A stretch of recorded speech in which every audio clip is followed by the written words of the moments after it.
Okay, so what's up guys, I'm Pistol Sammy and this is a special kind of video. And in this particular video, I'm going to tell you guys how to shoot B-roll handheld. Now there are lots of video out there on the internet from Peter Lindgren, Daniel Schiffer, James Matthews. So many people are out there who are making these particular videos. Even for me it is no different, but I kind of added my own flair to this particular B-roll effect. And yes, you guys can do it too. All the motions, all the movements which you saw in the intro section of this particular video are totally easy to use and you can do it totally easily. So basically I know all of you are staying indoors, working from home and quarantined and all those stuff. So for this particular scenario, you guys can absolutely use this time in your home to actually practice this handheld B-roll and make your B-roll stand out a lot more in the crowd. So for this particular video, I'm going to just show BTS, which I have shot with my mother. My mother was helping out for shooting this particular B-roll section. And with that, I'm going to just shoot everything handheld. So speaking of handheld, I'm going to use the Sony a6300 with Cine 4. My Cine 4 profile is there in the description below. It is the amazing profile. It is my own profile, a little bit of inspired from Kodi Blue as well, but with my own changes to it. Other than that, I'm going to use Sigma 30mm f1.4. I was using totally manual focus, so I kept the aperture at around 2.8 so that it is not too much blurry and I can focus really easily because I'm going to use manual focus. Now for manual focus, it is a bit tough because when you're moving or when the subject is moving forward or backward, you need to pull the focus in that particular fashion as well so that the focus is perfectly synced. And that is a bit of hard thing, but even for me it was hard. So after a little bit of practice, then and there itself, it took me like 30 minutes to practice it, and then after that it was super easy to use. And that is the best thing about B-rolls, right? The more you practice, the better your skills will be for this particular scenario. So right now I'm going to just jump straight into the first scene and say how to do this particular scenes with the BTS. So the first scene was my mother was just rotating the bag. It was a super simple trick, but her rotating was something which was the key of this particular scene. So make sure when she was rotating the bag, just like in a swirl kind of a way, make sure you move your camera along with her hand. And then after that, stop your camera at that particular point when she is just swinging that particular bag. And that is scene 1. And make sure the focus is intact. That is pretty much it for this particular scene. The second one was a close-up scene of my mother opening the zip of that particular bag. This is totally simple. Make sure the focus is intact. Keep the focus locked in manual focus and keep the same distance with the movement of her hands and your camera. So make sure the distance between the zip opening and the camera is the same so that there is no loss in focus. Or else what you can do is you can just take a lower aperture so that it can be easier for you guys to focus at the first go. The second one was when she was just taking that particular filter case out of the bag just like this and then pulling it back down. And that is a very simple thing to use. So when she was pulling the thing out of the bag just like this and taking it to a higher point, make sure you plan it beforehand so that you know what kind of height she will go when she pulls the thing out, maybe say around this particular portion. So when she takes out that thing out of the bag to this particular height, make sure your camera moves to that particular height as well, just like this, actually rolls to that particular height and then again swirls back down. So your timing is the key. Make sure that is what is important for this particular scene. The timing is the key. Now one suggestion for this particular part, you can just shout 1 2 3 and as soon as 3 starts, you start moving and tell the person who is helping you to start moving that thing too. That is going to help you guys screen a little bit faster. The next 3 scenes are actually super simple to use. As you can see, the next scene was when she was opening the filter.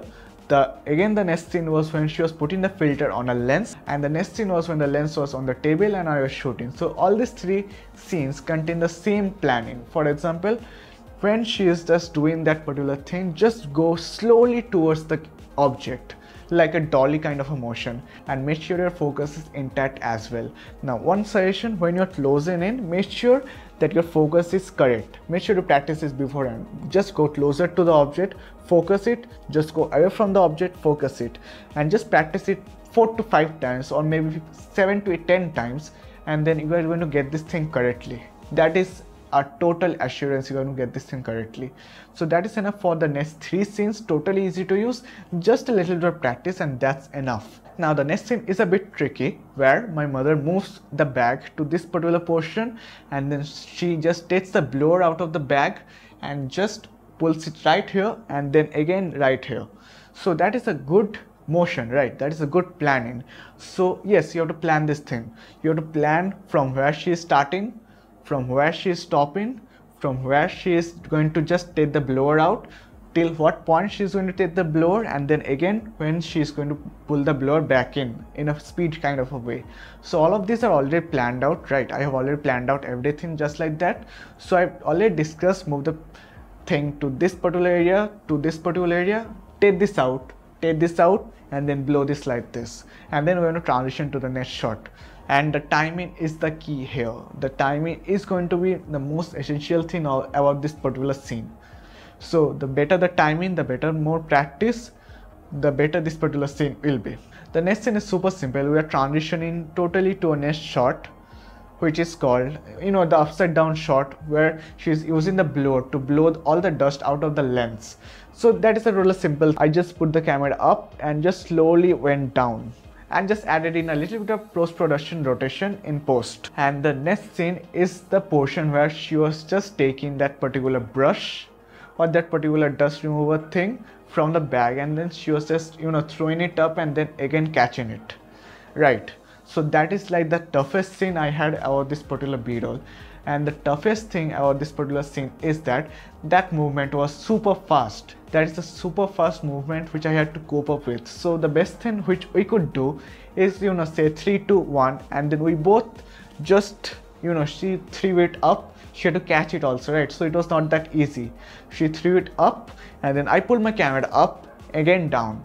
We did this particular technique or did this particular trick for like 30 times, and then after that we could get it right, because sometimes it was out of focus, sometimes it was out of timing, sometimes she was not catching the thing properly. So this is a very tough thing to use, but with practice, like after 30 times, like after 20th time, I got the hang of it, and the last 10 ones are actually pretty good. I just chose the best one out of them. So practice this particular scene makes it perfect, and you guys can do it too. You guys have a lot of time in your home. I know you guys have work, of course I know that, but in your free time when you want to just improve your skills as a videographer for your B-rolls, this can be a really cool thing to have. Syncing your time in perfectly is a key essential for videographers. And then after this particular scene, as you can see, when she is just taking this particular thing or catching this particular brush, I just speed ramped that particular portion to the next scene, and then I slowed it down. That was a very smooth transition which I did not expect it to happen. So this particular scene was super smooth. And after that, what you need to do is just add speed ramping to the last part and to the first part, and add some motion blurs, and this is the result which you can get. And shooting this particular scene is also pretty simple. Just hold the camera closer to the lens, and that is pretty much it for this particular scene. And the next one was when she was just taking the bottle, putting it in the table, sliding it, and then again pulling it on the lens. It is also the same trick, pre-planning, where she's going to stop, when she's going to move, when she's going to pull. And that is pretty much it. Move your camera with the motion and then pull the camera just like this with the motion. That is enough for that particular trick. You can see that there was a little bit of shake when she thumped that particular brush on the table. You can do that by adding a little bit of handheld effect in post-production to get that particular effect when she was just stomping that particular bottle on the table, to give a little bit of added effect to that entire video. The next scene was super simple, using that particular bottle to sprinkle some water on the lens. That was a super simple trick. And the next one was the last scene where the lens is cleaned and it is just placed right beside the camera, and then I'm just pulling it back out in a reverse dolly kind of a way, in a dolly out kind of a way, and that is pretty much it. And one thing you guys must have noticed, that entire sequence was basically a kind of a short ad of me cleaning the lens, and that makes a really cool story. After cleaning the lens, you can see that I've just pulled the lens right beside the camera, and then that was the ending of the trick. That was basically an ad of how to clean your lens. That was not sponsored by anything, that was just my sheer imagination of how I wanted to get this thing done. So that is pretty much it. The story is always the king, right? In this particular case, I was just cleaning the lens in a very cinematic kind of a way. That was the story of this particular b-roll. The story is always super essential for any kind of videos out there. So that is enough for this particular video. That was how you actually use your hands to shoot some awesome b-rolls. Yes, there are many awesome people out there who have made far better videos than this, but for my case, for your case, I have just added my own flair to this particular b-roll, and I'm sure you guys can too. And if I can make something so easily, you guys can definitely too. I have shown you all the tricks. Other than that, the one thing which you guys need to know is the sound design about this particular project. Other than speed ramping, slow motions, there are not much effects I added, just like Daniel Schiffer or any other place. I did not add any kind of super high grading or super high masking or anything, just simple speed ramping, slow motion. And the main thing which I was really thrilled about is the sound design of this particular project. There are like layers and layers and layers of sound effects I applied on this particular project.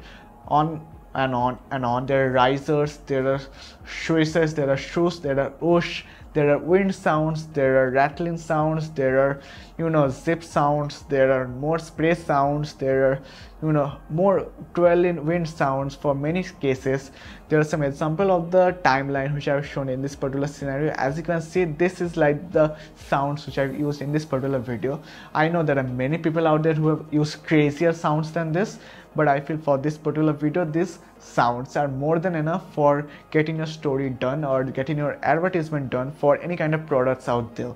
Now, I get all my sound effects from Equipment Sound, but Artlist has recently opened the sound effects panel of their subscription, and Soundstripe has a sound effects panel as well.